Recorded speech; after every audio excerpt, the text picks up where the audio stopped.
Hi guys, Kat's back, Global 5. So we're gonna show you my deck that I've had since the beginning. Second deck I ever built. First one completely foiled out. That's a lie, I foiled out to the roof first. But this is the first deck that mattered that I foiled out.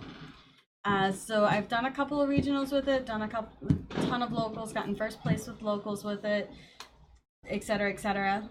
So I'm going to go through a couple of the things that I do in it and see if y'all like it. I know one girl's excited to see what I did with it, so happy to oblige. So we're going to start out with the zeros, as you would probably guess.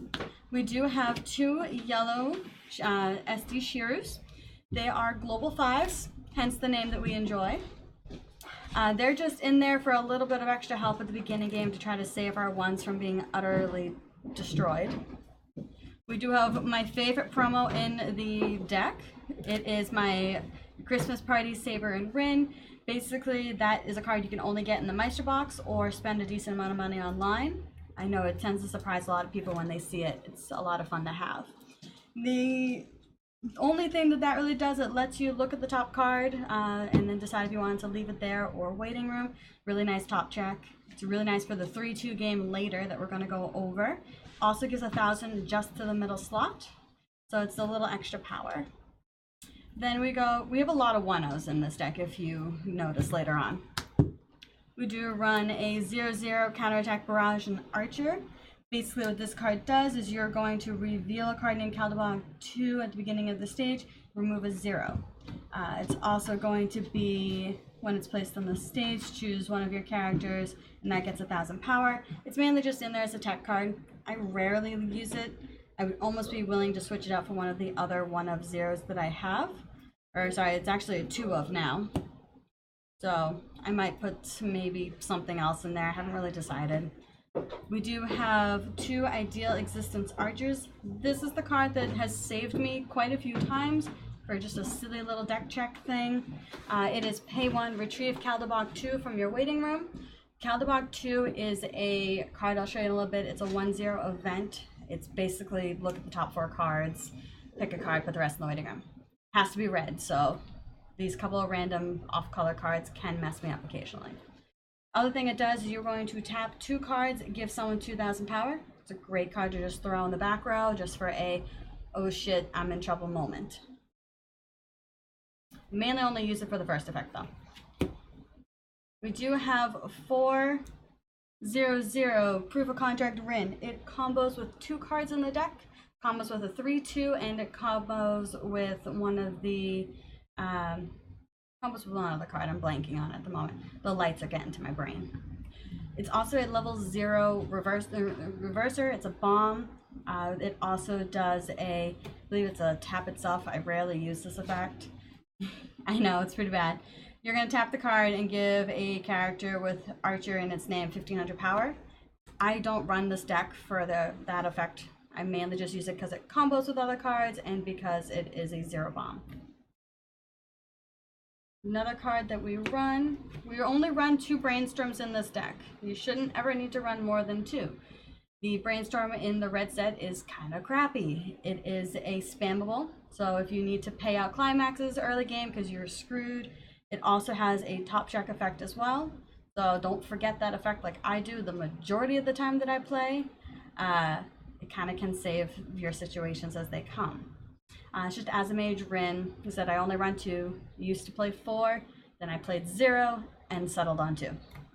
If anyone has an opinion on the amount of Brainstorms, you know, always welcome. We run 4 of the 0-0 Silver Thread Alchemy Elgin, totally saying it wrong, Elgin Laid Ilia. Basically the only good Ilia for the red deck. Discard a card, look at the top 4. It's perfect for when your deck is about to refresh, when you know that there's 4 climaxes in there, and you just need to get them all out before you're in trouble. We run, as I promised, we always run chippies in every single deck that I run, as long as it's reasonable to do. So this one we run 3 chippies. This one is kind of a, I don't run 4 chippies, do I? No, I run 3 chippies. You can blame Ben for my train of thought. So with this one, it's when it reverses a character, that card goes straight to memory. You can do it on my turn, on the opponent's turn. Basically, you only really use it in those situations where you have that obnoxious card you just need to get out of the way, and hopefully they don't realize that they can use that effect on their turn as well. That's kind of where the problem can come in.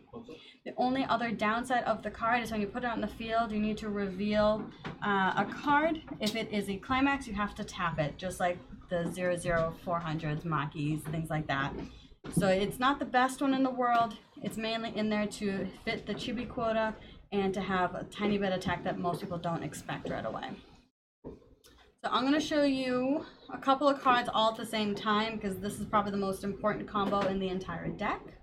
You run 4 1/0 dual wielding archers. You run 4 SP, has to be SP, Invitation to London Rinse. And you have to run again 4 SPs, for Victory Rin.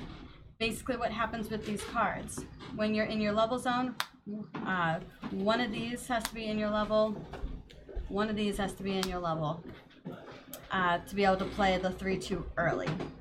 Yes, I did say the London Rinse was part of it. I really just wanted to show off all the sign cards in one go. So you need 4 of those. You need 4 of the For Victory Rins so you can get the early play out. She's just an early play that you can salvage a card out of your waiting room and, you know, build your hand that way. It's nice and easy, you know, reducing right before a refresh. It's a great getting 3 of these out in the field.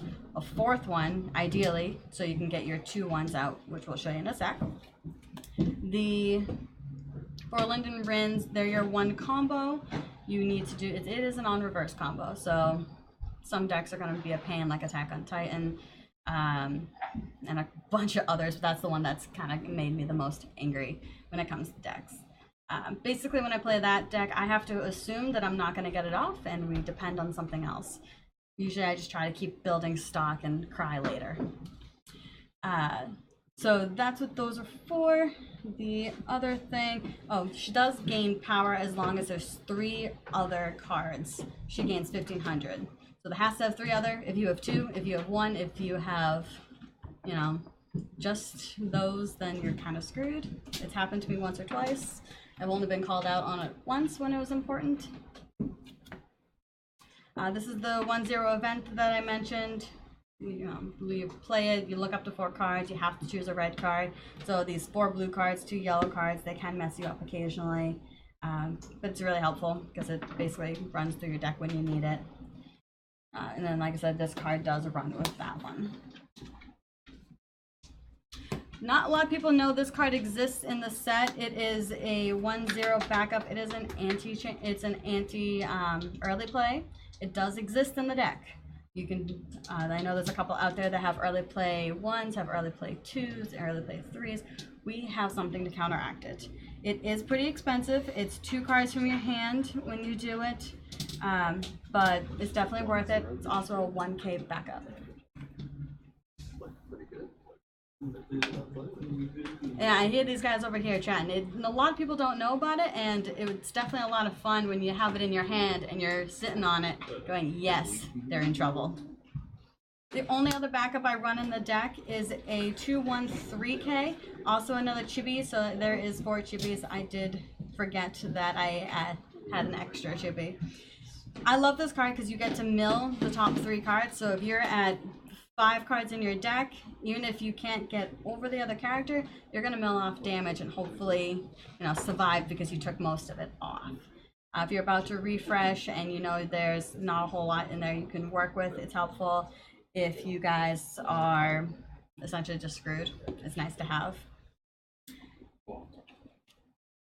The only level 2s in this deck I run other than the backup is the 2/1 Master's Mental State. It is a 500 multiplied by level, so you want to get those out and the 3 2s out as soon as possible.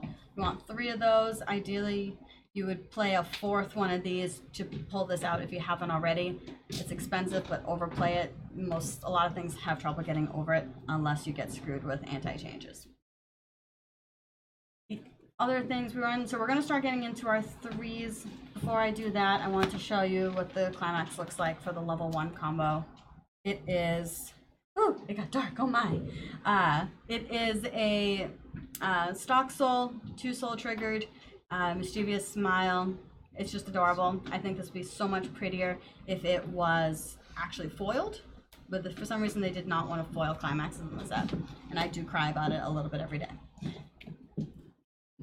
So moving on, we do have our threes. We run 2 3/2 Lord and Retainer archers. They are heals, so they get to heal off your clock. If you have the other climax combo, which is last words, which I'm still up on opinions on whether I should be running 3 of these or not, because it is a climax combo. Basically, you would pay 1, it gives off a burn and gives plus 3k power. Half of my friends say I should run another one, half of them don't, so I really have no true opinion on which way I'm going to go yet. I haven't had a situation where I need a 3rd one. It also, it's also really expensive. I really don't want to buy another one. This is my last 3/2. This is my Heroic Spirit Archer. It is one of my favorite cards in this deck, mainly because the art is so gorgeous. He is my husbando. He deserves the favoritism in the deck. End of story for that. But he does get a 1,000 power when all of them are Masters or Servants. That's the whole deck. You do get, you get to look at the top card of the deck on attack. It burns per the level. So it whiffs every single time I've used it. When we went to the Paris National, it whiffed, and it was a very sad day. It can save or kill games, I've decided. This is also the 3/2 that resonates with the Proof of Contract Rin, gives it plus 2,000 power, which is definitely very important.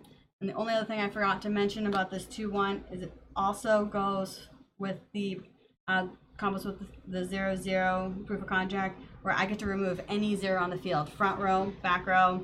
I wish it took it out of someone's hand, but in reality, that's just not possible.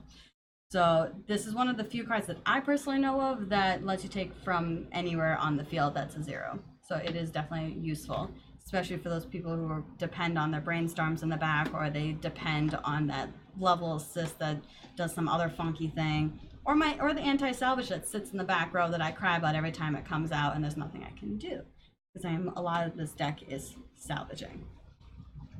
I know I kind of ran through it kind of quick, but as we all know, I'm super awkward when I'm on camera, so I try to make it as comprehensible as possible.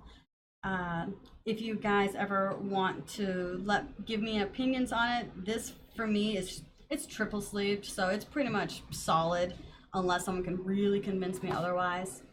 I do have 6 other decks in this set because this is my favorite set, my first set, and I have everything from Gilgashit all the way up to this actually good deck. So just let me know if you guys ever need opinions or just want help building. I have so many extras, I could probably build you another deck or 2. But that is all. So shoot us a line. I probably will do more deck techs in the future. I know there's another deck tech coming up very shortly. So we'll see you then. Okay, we're going to be going to a bathroom break. We will be back with Chronicles and the Persona 5 deck tech.